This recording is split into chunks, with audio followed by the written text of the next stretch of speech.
2024 for most of the day, even though I guess I'm going to end it 2 hours earlier than my Rockies time zone friend here, Daniel Kotzin. Daniel, tell us what's top of mind of late. What have you been thinking about, and working on? Well, because of the Olympics and because some of your viewers may or may not know, I'm going to stand up so you can see my shirt, which says XXXY Athletics. Whoops, there, sort of see it. My wife is Jennifer Say, and she's the founder and CEO of this company, which she founded a few months ago. So it sells really high quality performance clothing, but they are also on a mission to protect women in sports and women's spaces.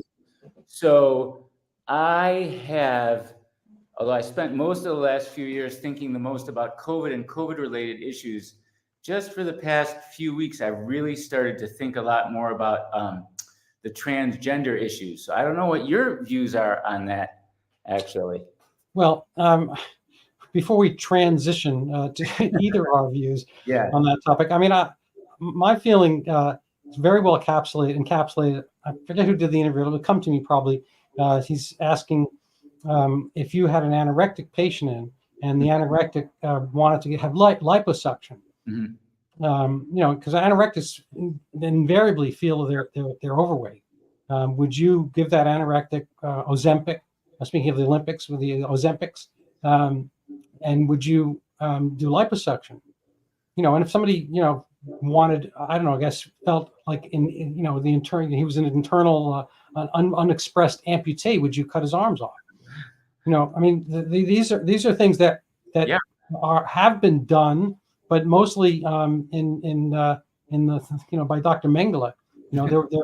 I'm serious. I'm not joking. Andrew Klavan says that if Mengele had come up to Hitler with some of the ideas that people are doing now, take 13-year-old boys and girls and try to, kind of flip their genitals outside in or inside out, take off their sex, whatever. I mean, Hitler might say, stick with the, twin, killing off twins or something. I mean, I'm not recommending either. But I think that, my general pathway and frame of mind has been, I'm glad you're interviewing me, by the way. My general pathway and frame of mind has been to, be, I guess, kind of like a lightning rod in a sense. You have to absorb some of the stuff, and you have to kind of set people right. I'm an MD, medical doctor, and the second part is doctor means teacher. In I guess the orthodoxy, we see this word doctrine, all that kind of stuff. It means teaching. And if you're not going to be doing teaching, and you're only going to be just a cork on the tides of the times, then just be that. But I think you have to have a sense of what is and what is not. And then speaking of XX and XY, I mean, those are medical terms. And it's kind of sad we've reverted to those, like as if the chromosomes are telling us what we see and feel. And I think that's been kind of a mistake. We keep kind of drawing the line further and further back.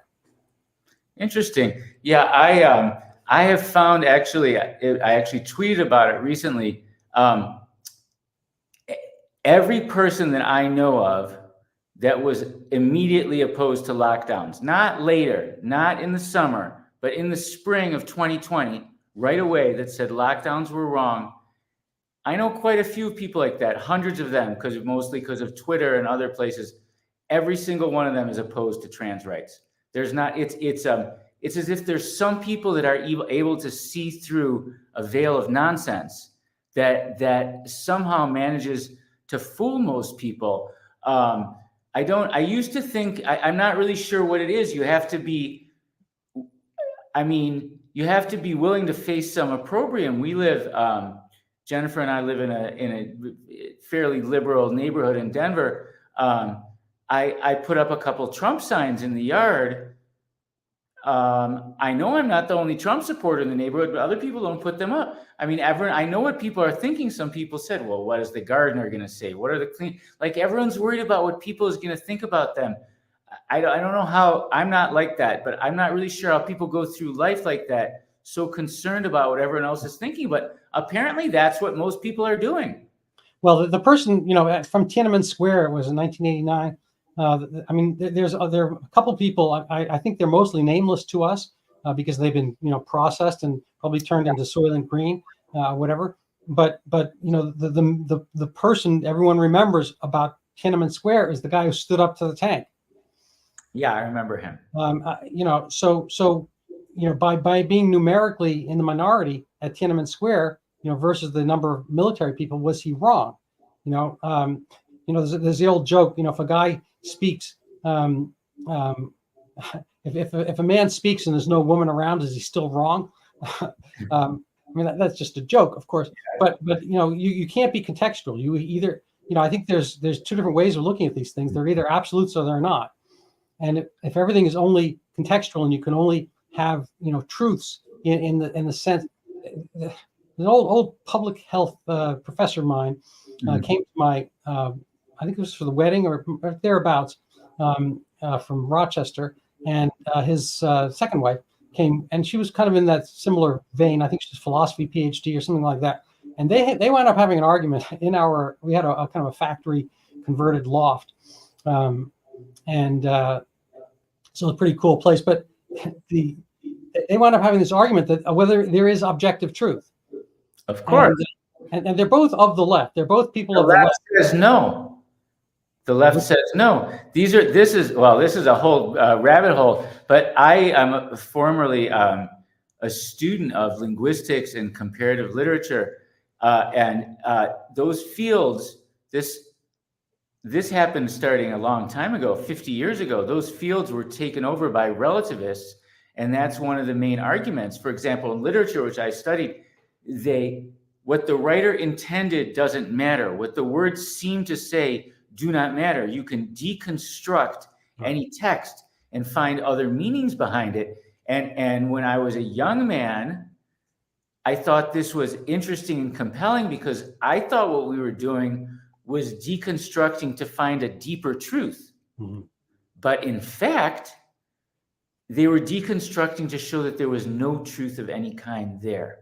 And that's why I did not complete my PhD in general and comparative literature in the 1990s, because I realized it was not actually on a quest for truth.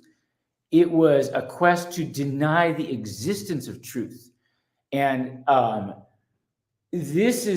think we're a generation later, and this is what we're seeing now. I'm in my 50s. So people that are taking over now in power were raised their whole lives believing there is no objective reality. So if you take something as fundamental as male and female, they don't believe that there's a male and female. That's not any sort of objective reality. That's just societal norms. That's why. So to go back, why I think you're interested in having me on again to talk about Trump, why I'm interested sort of on a deeper level and support Trump is I think we need to blow up some of the intellectual edifices on which we're operating right now. They'll lead to a destruction of important, valuable things like human lives and human decency and human dignity. We can't continue. We can't have a society where there's a denial of reality. So this is what I've been thinking about today specifically, Randy.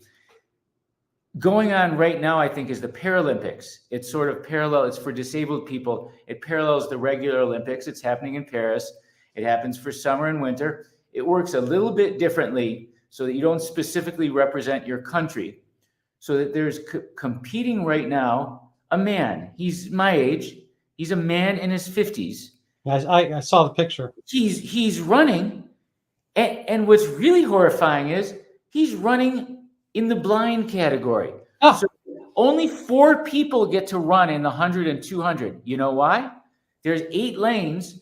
And if you're actually blind, you can't sprint without a guide, without a man running next to you, guiding you.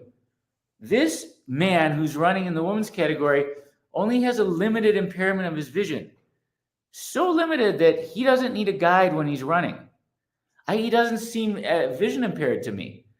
So he took the place of a woman, a young woman. She's 90% vision impaired, meaning she's blind. And this is her hobby. She's a school teacher in Spain. She trains. This is her dream.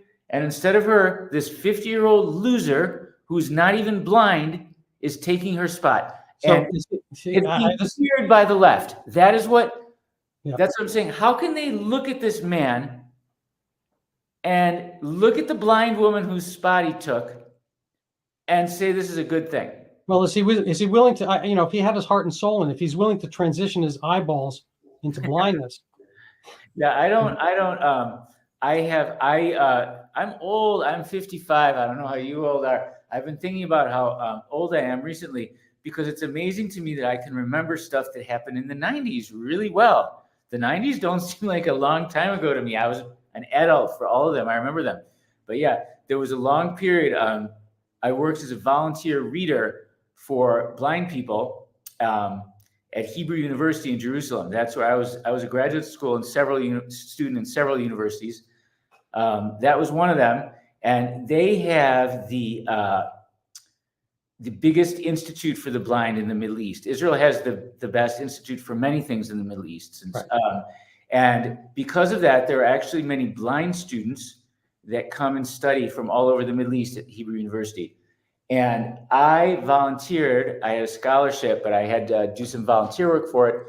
I was a reader for the blind because I'm a very good reader in English, and I can pronounce difficult words correctly. I'm a native speaker, and there's a lot of text for academics that have not been rendered into Braille. So if you're a blind PhD student in various disciplines, you literally cannot read the text you need to read unless someone reads them out loud to you. So that was what I did.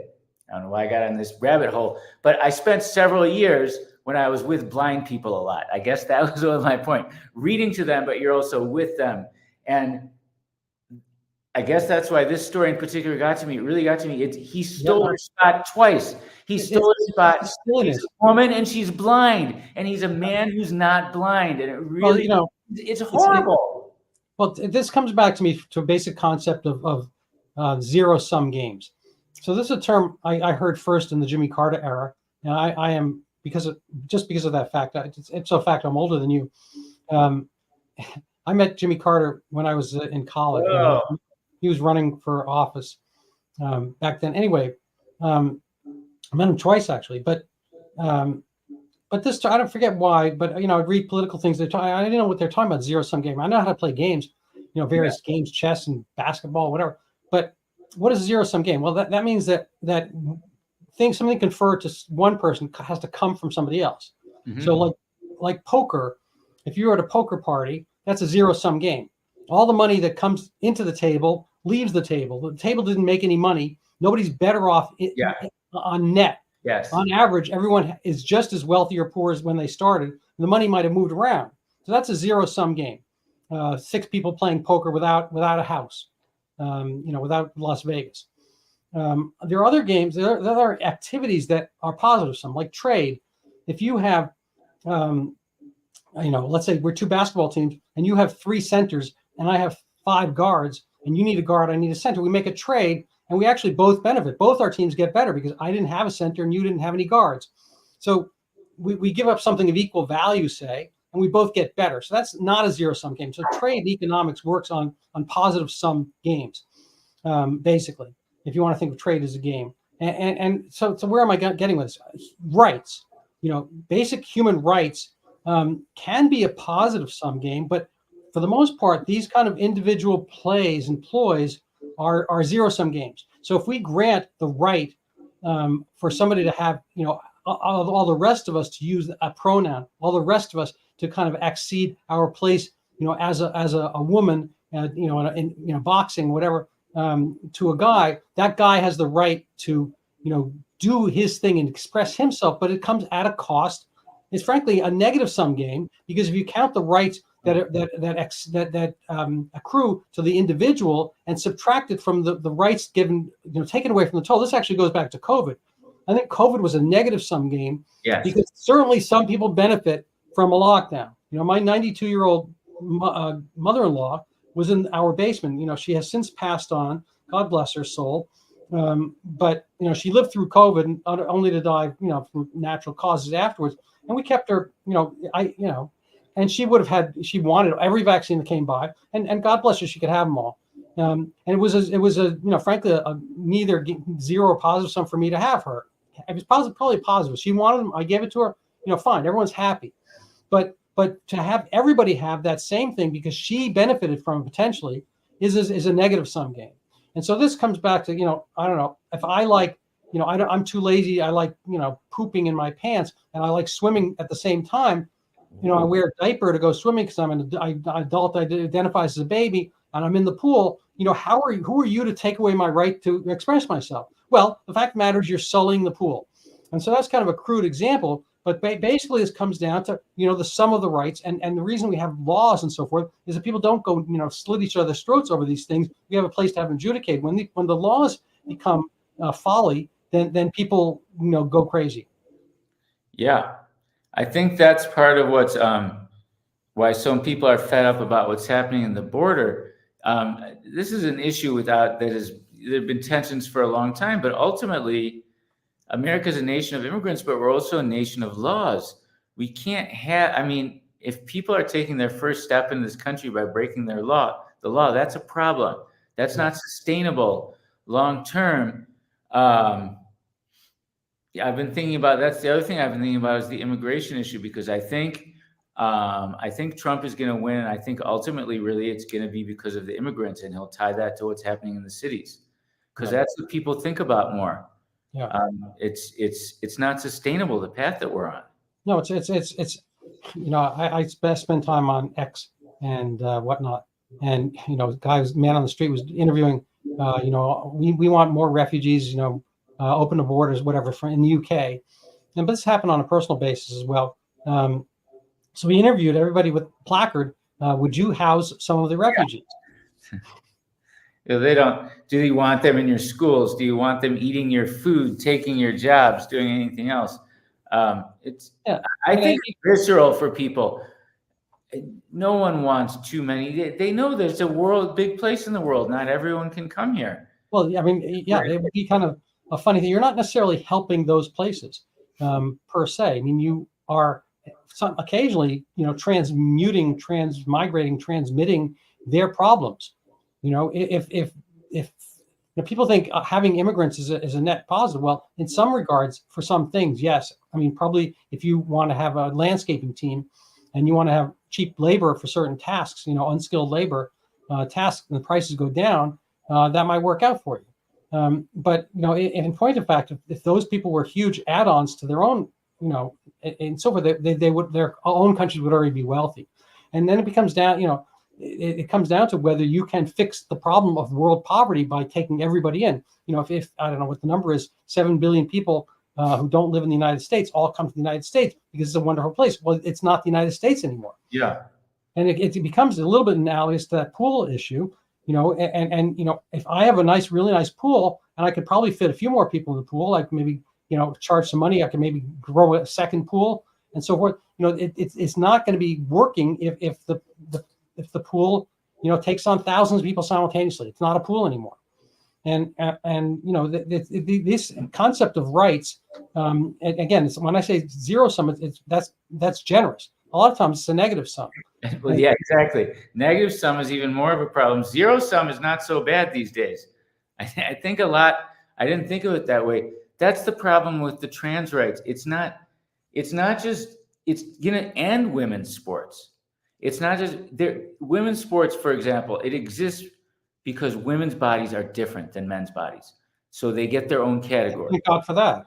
And trans ideology is basically that there's no physical differences. That's a matter of choice. So the end result of that will be that there will not be women's sports. You understand what I'm saying? Everything is negative. They're not adding anything. They're taking things away. They're taking things away from women. They're taking away women's rights. There was a lot of time and effort. I'm actually, somewhat disappointed that women have not been forthright. Your, present company wives excluded. But I was listening to a Mengele episode. My wife wanted me to, and I do pretty much what she says. And she had on a lot of, gold medal winning, people, former, in the 40s and 50s, whatever, athletes, women athletes. I don't know if Martina Navratilova, but people on that level were on her show, and they were talking about I like to call the William Thomas episode. The University of Penn, the gentleman who cut off only a few letters on either side of Leah, within his name. I think he cut off the WIL and the M. Yeah.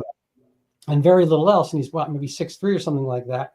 And they were saying, well, if she doesn't, maybe she should have her own category. Maybe she should have her own locker. Maybe she should. And it's going to take it away. Why? It's not a right to compete in competitive sports. It's a privilege. It's not even that. Just to get to I'm sorry to interrupt you, but that's how I roll. But this is a genuine begging the question, which means you're putting something in evidence that doesn't exist. I thought that all the women lost the argument before they started when they kept calling William Thomas she. Yeah. Well, okay, that's what I'm saying. No one will really say it. There is no such thing as a trans person. You can't be in the wrong body. I think I'm an atheist. I don't believe there's a special soul or a spirit. I don't believe there's a God soul or spirit. I don't think there's a gender soul or spirit either. You know what? I'm a totally male. If somehow I'd been a woman, I would have been fine too. What's the big deal? What's their problem? It's a made up. I really don't understand it. It's totally, to call it a mental illness is an insult to people that are mentally ill. It's a mental affectation and emotional that it goes back to what I was saying about relativism. It's a philosophic impossibility. I mean, if I say today that I feel like a penguin, right. Leaving aside the absurdity of it, genuinely, nobody knows what their thought process is. I mean, we don't know what penguins think about being penguins. We don't know what dogs think about dogs. But whatever it is, it's part of them, and you can't necessarily access that. Everyone's always worried about cultural appropriation. You can't, I don't know, dress up as a mariachi singer to go to Halloween. Apparently, the Mexicans don't really care about that very much, but everybody else does. And there's a whole concept of the Washington Redskins, and a lot of apparently Native Americans didn't care that much, but whatever, but cultural, this is kind of an appropriation. I mean, I think I know my wife to a certain extent, and women in general, and I've met a fair number of them, and I've examined them, as a doctor, whatever, and I think I was born out of a woman, and all this kind of stuff. But the fact of the matter is, it's kind of a category mistake to think that you can feel that way, that you are that, because you can't be. One of many, I follow. It's one of many logical impossibilities and other possibilities. That's why it's like just so stupid, Randy. More of a, I would probably spend my time identifying as LeBron James, or Tom Brady, or I don't know, you fill in the blank, But this goes back to what I was saying. It's an intellectual rot, because what I've discovered in the small anti-trans rights movement, such as it is almost exclusively religious people, or somewhat religious, like I'll count you, somewhat non-atheists, non-secular people.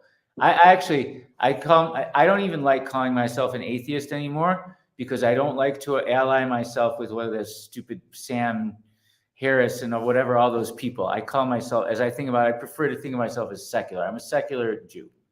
So that's what I am. There's still hope for you. Exactly. But in the anti-trans rights movement, it is almost all people that are observant. They might be Catholic or Protestant or Jewish or Hindu or Muslim or Sikh. They might be only mildly observant, but they're not secular/agnostic like me, that's the problem. The left has been intellectually corroded by relativist, Marxist, atheist thinking, and they're defenseless for this nonsense. That's the thing, because life is a group sport, and just like I would not venture out to, I don't think the Denver Broncos were the best team last year, but I would not venture out on my own to play a game of football against all of them. I can't go against the Broncos. In order to go against the Broncos, I would have to organize a team, and I would have to get them trained up and all that kind of stuff. So politics is a team sport. And, you see it in the UK right now that there are teams, and they basically made tag teams, and the referees are not impartial, unfortunately. So it's not a fair game. And so one team's taking advantage of the other team. And so there've been beatings on the street and people getting pulled out and kicked. And we see this over time. You and I share Jewish religion, heritage, ethnicity. story and all that kind of stuff. And generally, I think it's kind of a sadness. Jews that didn't really evangelize. Maybe they couldn't. Maybe they were barred from doing so. But the numbers are low, and it becomes a minority position almost everywhere, except in the little tiny crescent on the east side of the Mediterranean, and maybe a few other places. But even those places like New York City, it becomes not safe when you're not. Your team doesn't play hard, doesn't play. I even if I organized a rugby team, a bunch of me, type people, I would get crushed by any people, a bunch of people who know how to play rugby. And this is where, politics actually comes. And so, it's unfortunate that the media, which, by name essentially is that, that buffer, that layer between some other things, a medium, or you could look at it, there's a median strip should be in the middle. A medium is like air is a medium for feathers and dust and whatnot flowing through. So medium's got a couple different words, but it shouldn't be on one side. You wouldn't expect the medium to be only on one side. And this is where things are, because it is a team sport. So they're getting, it's a spoil system. People have their lives and livelihoods carved out and paid for by certain interests. So it becomes, a muscular assertion, not anything to do with truth. And that's where the religion part comes in, because at least you have a bit of a team. And you have some way of kind of covering it. I mean, I think there's a moral dimension as well, that you learn that thing and you identify with that team and you want to be part of that team. But, it's hard. I don't see much, I've got, say, religious friends and less religious friends and non-religious friends, whatever. And I haven't been fully religious my whole life and whatnot, but, but I think some non-religious people seem defenseless. That's what happened, is that this sort of liberal, humanist, secular story, which my personal parents and grandparents and some family and friends have, seems to be gone. They don't believe it. No, they don't believe the left that Western society is good. They don't think, oh, gee, the first human civilization to say that slavery was bad was Western society. They say, right, the biggest slavers of all time were Western society. So I don't think that's true. But I don't think the second part's true. I think the Arabs have. I'm just saying with the perspective, with the perspective. So we're stuck. They don't believe in. They've got nothing. They're defenseless. Marxism is an atheist ideology. That's what there's just me and my wife, and we don't really need an ideology. We go about our business, but most people seem to need one, Randy. And if they're not getting one from religion, they now appear to be getting it from left-wing fascist ideologies. I don't know. They're not. I mean, and that's yeah, no, it's an interesting point. A lot of people don't realize. I think Jonah Goldberg had the book called Liberal Fascism, probably almost 20 years ago.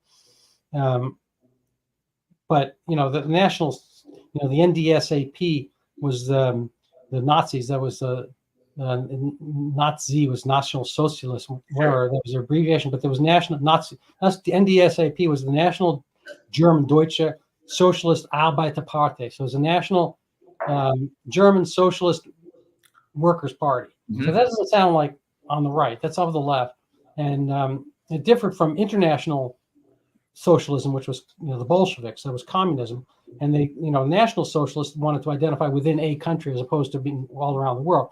But people don't. Everyone's calling everyone fascist all the time. But the general fascism that's happening is from the left. We see it again. Getting back to the UK right now, one of the first steps is censorship. People can't speak.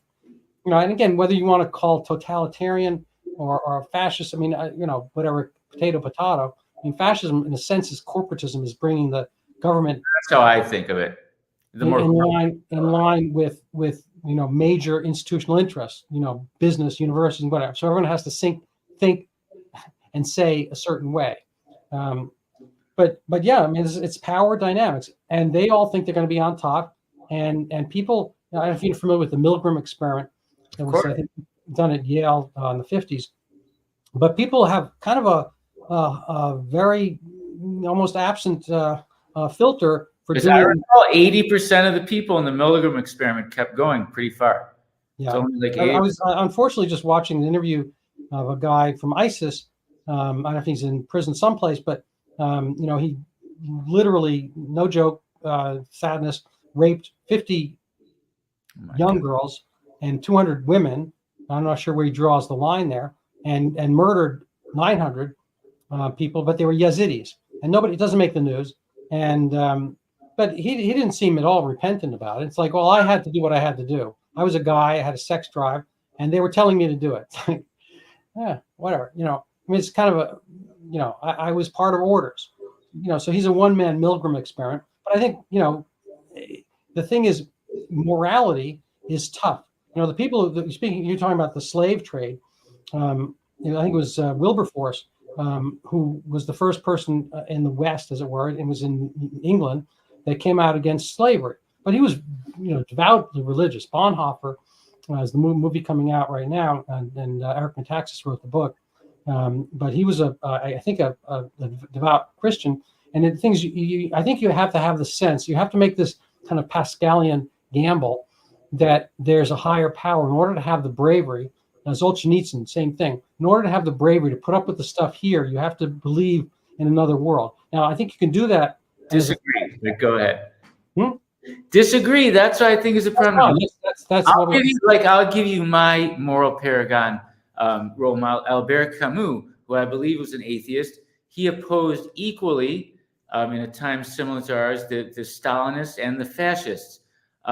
He kept his moral equilibrium and he kept his values. I guess his philosophy is basically most people can't handle it. Yeah, I agree with you. He said, you're like Sisyphus. You roll the boulder up the hill, even though it's going to roll back down. You just keep rolling it. Most people can't handle that. They need a reward. No offense. Yeah, I'm not disagreeing. I don't think I'm disagreeing with you. I'm saying what people do. I mean, to say that you are a brave and unique, not unique, but on the relative scale, relatively unique individual is not hyperbole.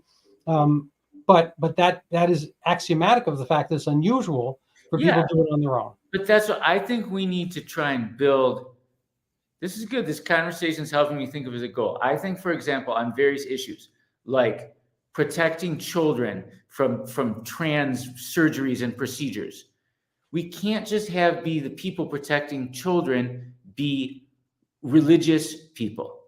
Right. It's important to say we can't have all the flashpoints be religious versus secular.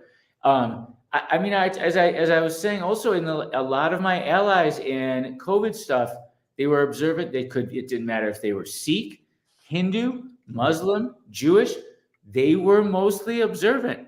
There are other secular atheists in the anti-COVID lockdown, COVID mandate space, but there are not that many of us.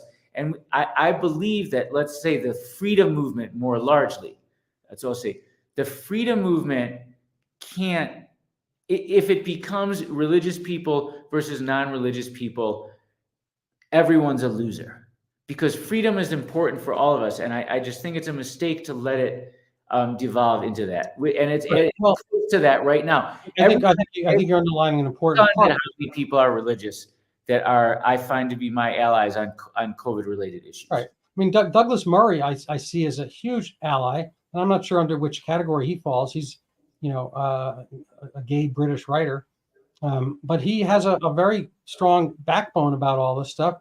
And I might be looking it up on my phone while you check. I bet he's religious. They all are. I don't know. Well, here nor there. I mean, I'm not sure. Jordan Peterson, I met. Jordan Peterson, I know is. Well, but to varying extents, I think he's on a journey. I don't think he's willing to. Okay, that's my boy. From what I saw in my quick search, he was raised Christian, but now he thinks of himself more as agnostic. There's not that many. Douglas Murray. Jordan Peterson, I think, is observant. Well, but my point is, I think there has to be kind of a framework and basis for children in order to come up with some of this stuff.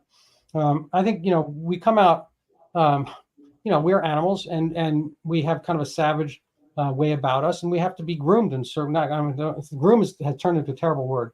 We have to be kind of some things softened and aligned in a positive way, and kind of taught the golden rule. And it takes time because it's not obvious to everybody. You need to be taught values, and what we found is, right, for many people that don't have a religious background, there's a dearth of values. They're not there. I mean, another way to say what I'm saying is we need secular right-wing parties everywhere, in Israel, in the United States, in Hungary, in England, and everywhere else. By right-wing, I'll just say, let's say conservative. I prefer conservative. Yes. I think it's, the left tends to build the language up, but so they come up with epithets. Everything's right wing. They don't like. Well, here's a paradigm. Here's a way to look at it. One typical difference between the left and the right, and conservative and liberal, is that the left, progressives, they want change, and conservatives are more reluctant to change. And so I think that's a good paradigm. Certain things are changing faster than ever before in human history. Technology keeps changing more and more rapidly. We can't have, things are moving very, very fast in a lot of arenas. I guess that's why when I was younger, I was more left wing. We just need to slow down. That's one way to look at it. Just chill. Well, for me, it's not so much a matter of slowing down. We understand some stuff. It depends on what it is. For me, it's more of kind of a scientific experiment. I'm kind of a math and science guy by training, or history, and there's certain things that work. The American Revolution worked. It's an incredible document. I think it wasn't perfect. They had a pathway for amending it, but they made it difficult to amend, so you wouldn't be able to blink your eye. People all think they want democracy. Save our democracy. Well, the UK is doing democracy right now. You don't want democracy. You want a republic. Republic is a scaffolding in which you can play democracy, but democracy itself, the standard template is, 3 wolves and a sheep voting on dinner. If you're the sheep, the republic has preservation of minority rights that a democracy doesn't have. What we're seeing play out in the UK, and we saw it, during COVID. I think the worst places on earth were the genuine democracy, aside from the other horrible places on earth. The worst kind of like modern Western nations were the true democracies, like Australia and New Zealand. They just vote something and boom, it's all across society. They had no recourse. We have some preservation of rights. We have a republic and we have federalism. So we have different states that can incubate, different experimental versions. So we at least had Florida and South Dakota and certain other places that were less draconian than say Minnesota, Pennsylvania, New York, blah, blah, blah. And so, I'm not sure what my point here is, but as far as the parties, I know conservative, so the way I look at this is to try to conserve the things that work. I think the American founding works. Again, getting back to my spirit animal, Andrew Clavin, he basically, doesn't like the term conservative. He says, I am of the founding. I am pro-founding fathers. I believe in the templated Constitution, that has a minimal power going towards the sovereigns, the top, that restores rights to the people, that the genuine rights are God-given, and you may not like the term, but basically not to be taken by the government. That's the problem. You're going my whole point. The right wing, we don't need to fetishize the Constitution, and you're missing the whole left. The left doesn't care. They want to have certain rights. They don't worship the Constitution. They don't think God wrote it. God didn't write it. Men wrote it, and they're correct. White men, many of whom owned slaves, wrote it. So they weren't actually moral paragons.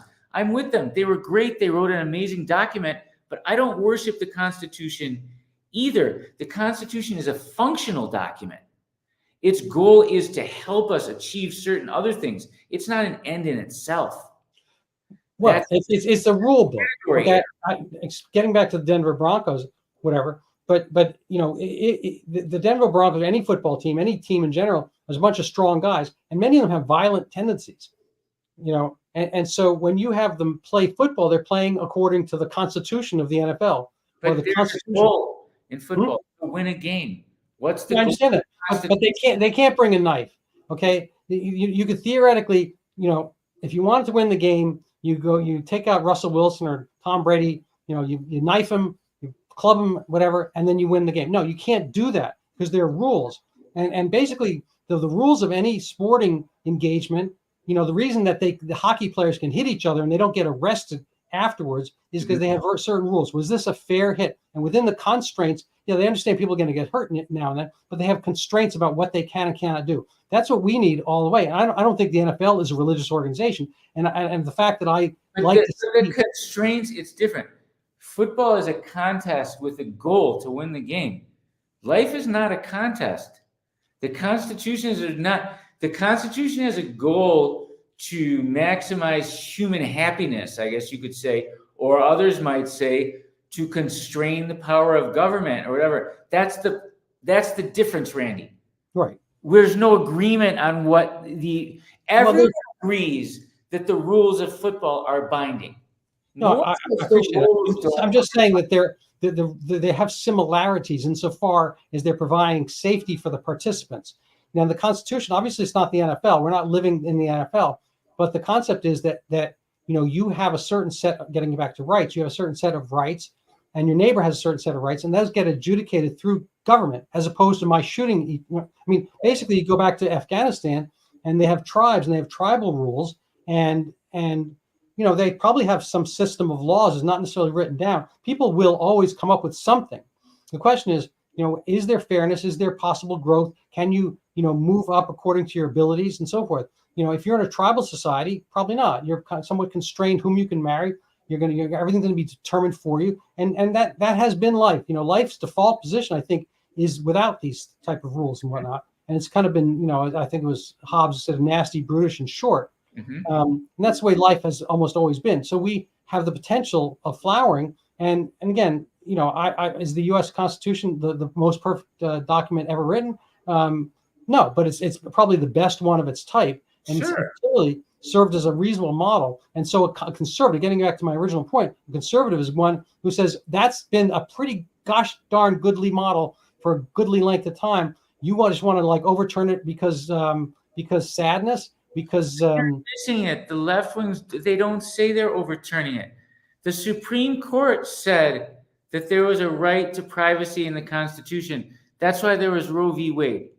That's what they said. So they didn't say no abortions in America. It's not a right in the Constitution, but we're going to guarantee it anyways. You understand? They pretend. Everyone, it's I just don't think. Ultimately, it's the group of people that agree. If you take God out of it, then it's just a piece of paper. And people have to agree on what it means. Otherwise, it doesn't have any force either. Well, yeah, but that's what happens. Again, you have interested party. Getting back to the NFL, everyone agrees. Every now and then they change the rule. They make an amendment. They change the kickoff. They, have bigger helmets. Everyone agrees to play by the rules. Yeah, but again, they all have to have rules, because otherwise you're just going to have a bunch of guys who are brutes who bang into each other, and then you'll play King of the Hill, which is an okay game, I guess. But if you have very, very strong, powerful men with violent tendencies, people might just get more than hurt. So that's the way that fun happens. It's not fun to be kind of gang killed and tackled. I mean, if you had 12 guys who were just as strong as any football player, and there's just you, and they whatever, it's no fun. That's murder potentially. Yeah. But if you confine it to the rules, it can be very entertaining.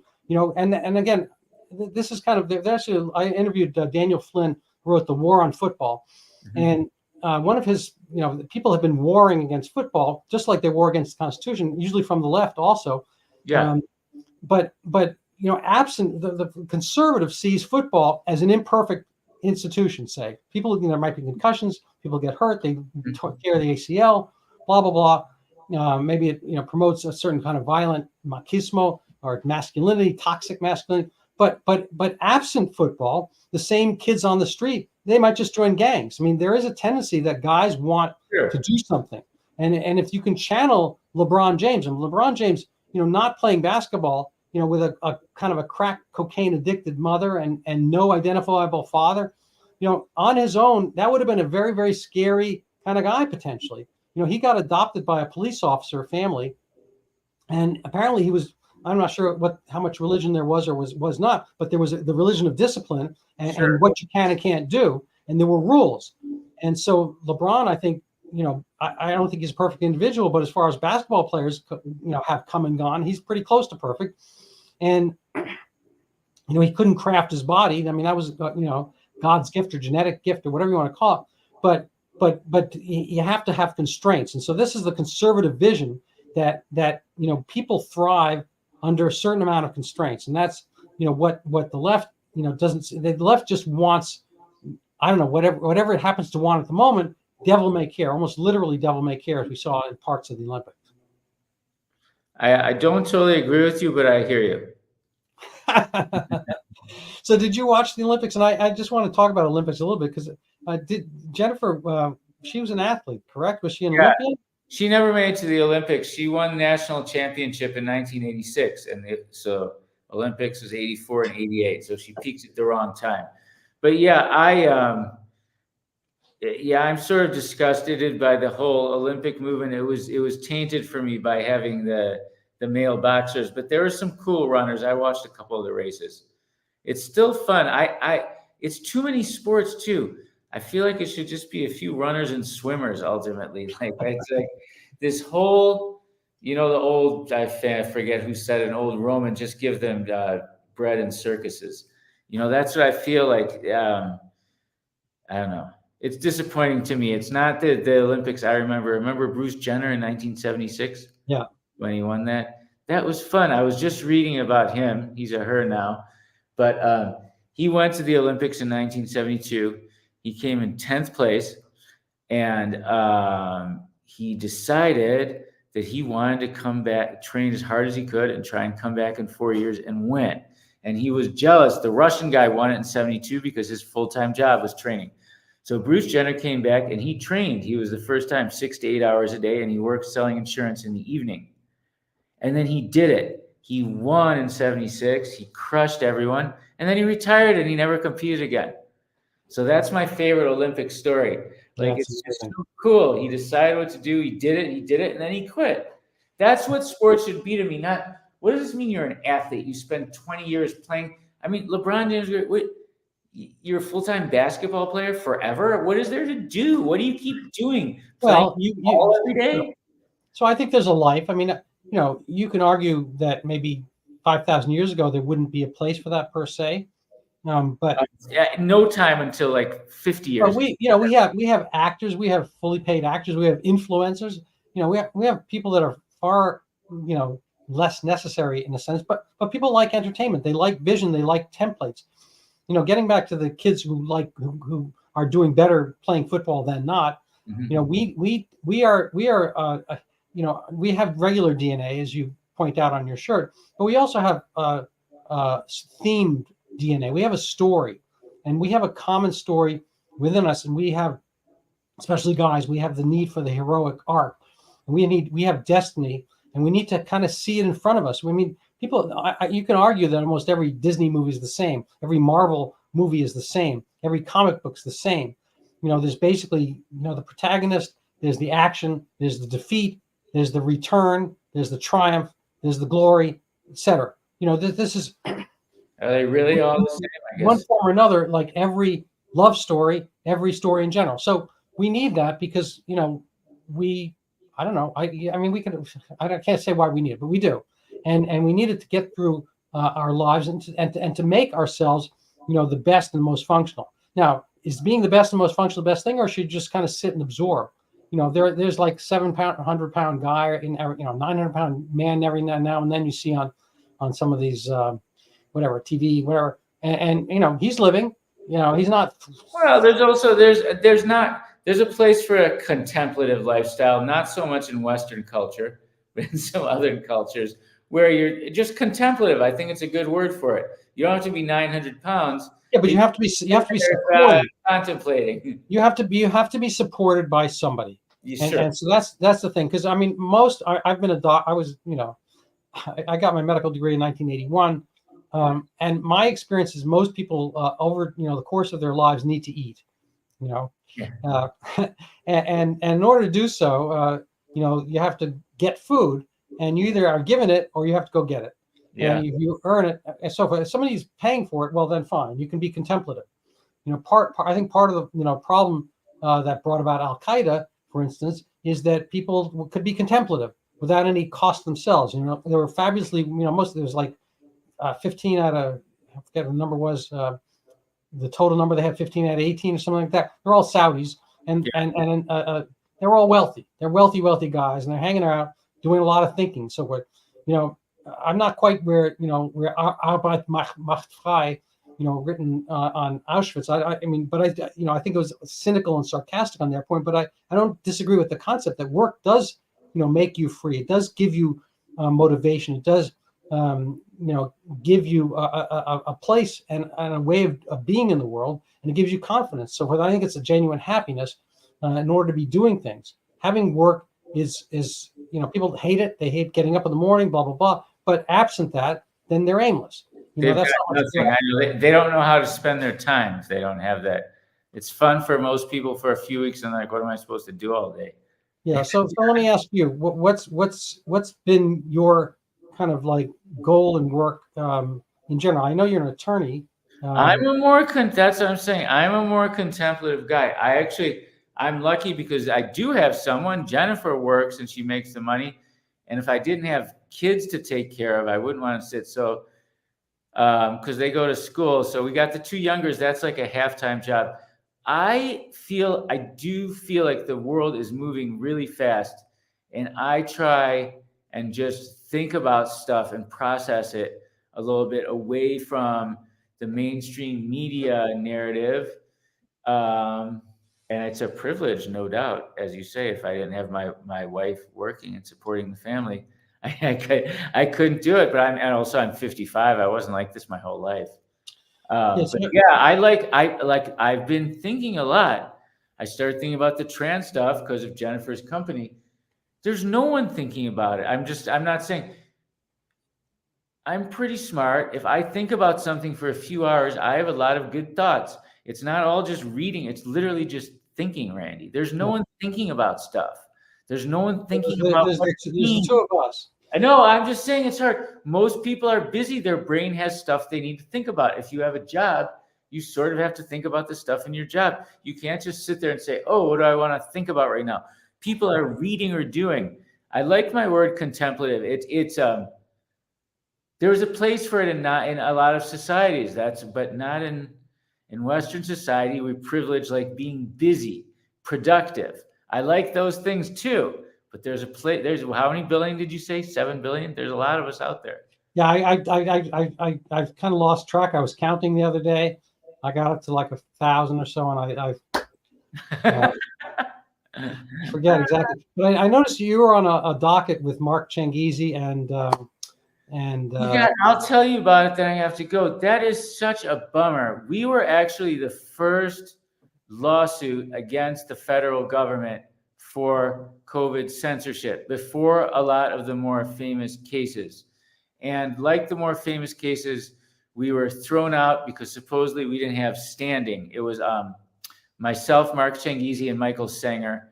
And we were represented by NCLA Legal, which did the Missouri v. Biden, whatever they call it now. Mirtha, Janine Eunice was our attorney as well. She was a very important driver. But yeah, we finally went all the way up to the Supreme Court. They refused to hear the case. It was never seen on the merits. The case. To me, I just wish Berenson's case is still alive. Berenson v. Biden. I never cared. I want to see. I think there's direct orders from the government telling Twitter what to do. Yeah. And that was always my dream. And Berenson still wants that. Well, I just can't believe that the Murthy case was originally Biden v. Missouri, whatever it was. Yeah. Jay brought a charge. I listened to Jay's lecture in Boston like 4 months ago, and I tweeted it, and I love Jay, and we had dinner afterwards. But I can't believe they didn't pass it. I mean, I don't know how much more standing you can have. Well, this goes back. This is a topic for another conversation. What I was telling you is that God didn't write these laws. The judges don't care. There's no it's not real. It's just pretend. They can do whatever they want. Whether they're Supreme Court justice, if they want to say abortion is a right in the Constitution, they'll say it's in the Constitution. If they want to say it's not in the Constitution, they'll say it's not in the Constitution, Randy. Yeah, it doesn't matter. But the fact of the matter is, it was literally was not in the Constitution. There is no word abortion. But it was the law of the land, and a large majority. Was it 9-0 when they voted on Roe v. Wade? No. Sure. What? I think they got. We'll go back. We'll check that. You know, this is yes. My memory used to be better. It was not close vote. I don't remember. I used to know stuff. It was the law of the land for 50 years. It was a constitutional right for over 40 years. All right. So anyone could say now, anyone who wants to could say, laws the Constitution, or they could say it's not. That's my point. Those are both valid arguments. There's no right answer because there's no God to say it is or it isn't in there. So you can say whatever you want. Well, there is, you can leave God aside, but there is the concept of morals, and the laws wind up reflecting the morals of that society. I imagine it's legal to have 9 wives in Saudi Arabia. I don't know. I think it's not. But the morals and ethics of the society. Not legal in Utah anymore. I understand, because the morals and ethics and/or the power structure. Yeah, the morals and ethics of the society change, and the laws to an extent like those. Yeah, so people oftentimes can't be prosecuted for crimes happening under the law. That's why the slaveholders, founders, that was kind of, it's kind of silly to look at things acontextually. That is who the landholders were. That's what people were there doing, and that was kind of it certainly wasn't unique to the United States in the 18. Well, as you probably know, Abraham, Isaac, and Jacob, they all had slaves. And so you can find them. You can find them today in Mauritania. You can find them. There's basically one step away from slavery in parts of Pakistan and Afghanistan. There's kind of chattel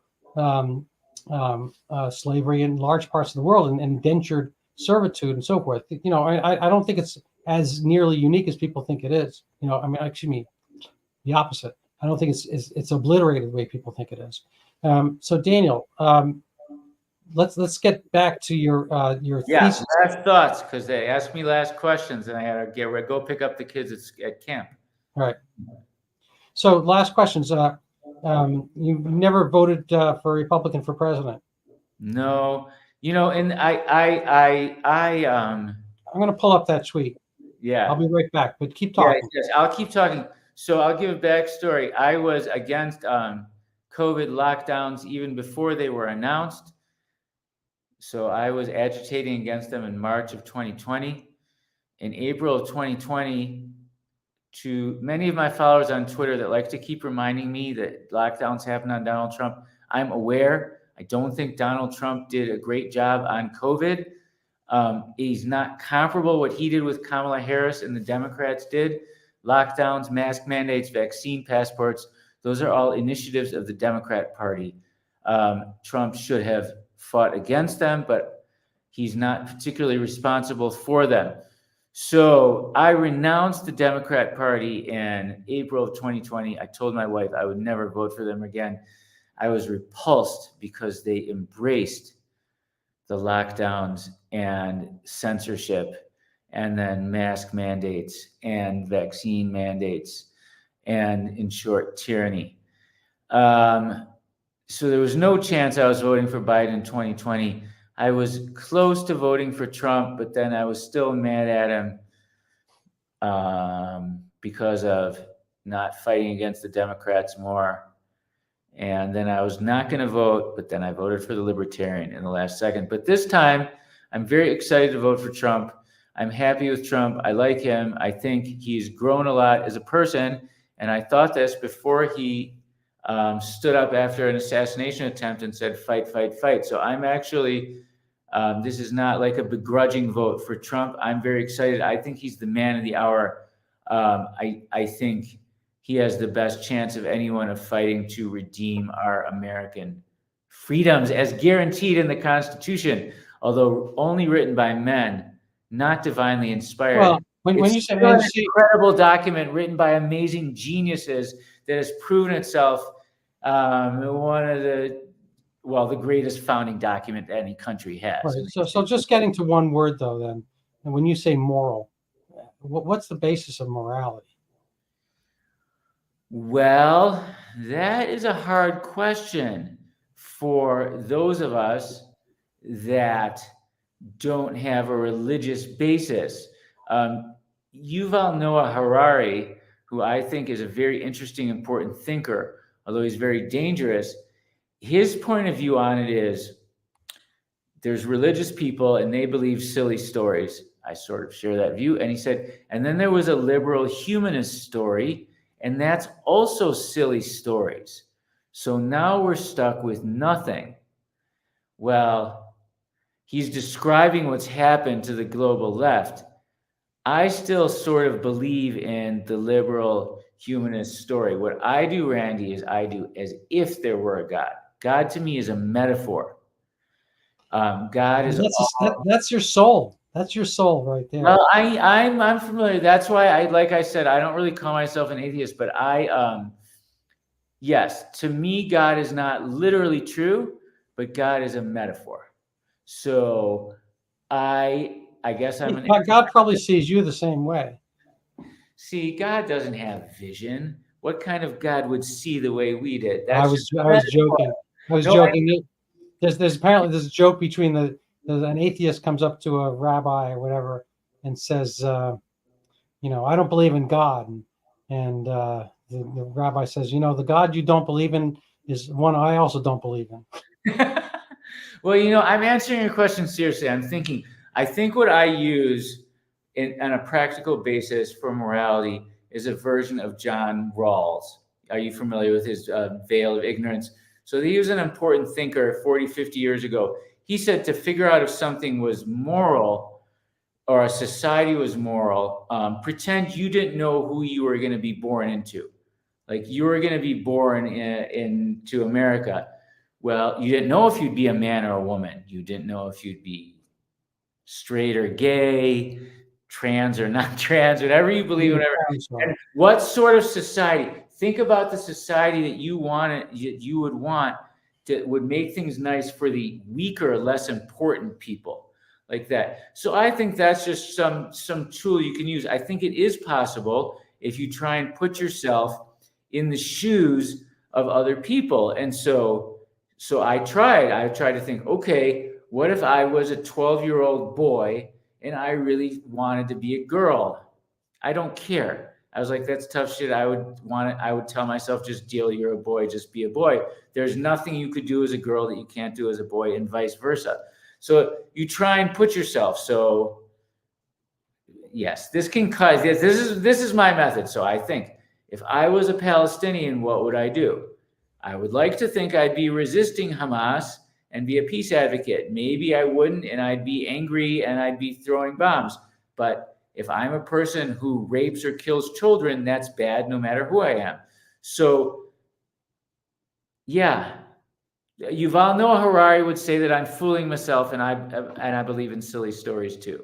But I think there is a way to have a morality away from any sort of deity. Well, we could go on and on. Now you have to go get your kids. Yes, I do. And theology, that's a deep trap. I assume your kids, my kids are adults, but I assume your kids, like my kids, both came from a man and a female. They did. They did. So I'm going to end. I'm just going to give a quick self-promotion. If people want to help support my podcast and find things out in general, they can go buy my book. It's called Overturning Zika, the pandemic that never was. People might have forgotten about it, but I haven't. And if you read this, you won't. And it's kind of an amazing story of the biggest pandemic in the history of Earth until COVID, and a lot of the same characters, a lot of the same foolish antics, and hilarity ensued. Dr. Fauci, the WHO, and all that kind of stuff. And nobody's going on about why it disappeared, except for me, apparently. He's weird. So I'm kind of the world's expert. No one talks about it. You're like a top Zika expert. I think that's a great. Well, it's a funny thing. Yeah. I mean, it's not like I never heard of Zika when I was in medical school, and I didn't even hear about it until, obviously nobody did until it happened. And they picked this really obscure dengue virus. And I'm not going to get deep into the story, but it's a fascinating one. I commend people to read it. At least buy the book. Reading would be important. Reading it is less important, but yeah, it's definitely one of the most important books on Zika out there. I can vouch for it, and I think someone, maybe the WHO or CDC or someone, declared monkeypox an emergency again today. Oh my God, they just never ever stop. They never ever stop. Write another book on monkeypox. Well, I actually have some intention of doing something like that. I might do a piece on monkeypox because I wrote an article on Donald McNeil in the New York Times, a guy who basically go medieval on the coronavirus. He's Dr. Fauci's voice box in February 2020, March 2020 in New York City. Anyway, that's kind of why we got into a lot of this crap. Anyway, he's a monkeypox-ist. Oh my God. On his Substack, once he got kicked out of the New York Times for completely different reasons. Anyway, but he's got a book on the what is it? The wisdom of plagues. He wrote a book. They want plagues. All right, I got to stop talking because we could talk about plagues is our topic. We could talk about that all day. All right, so you have a lovely rest of afternoon. Thank you for being on. Appreciate it. Talk to you. Bye.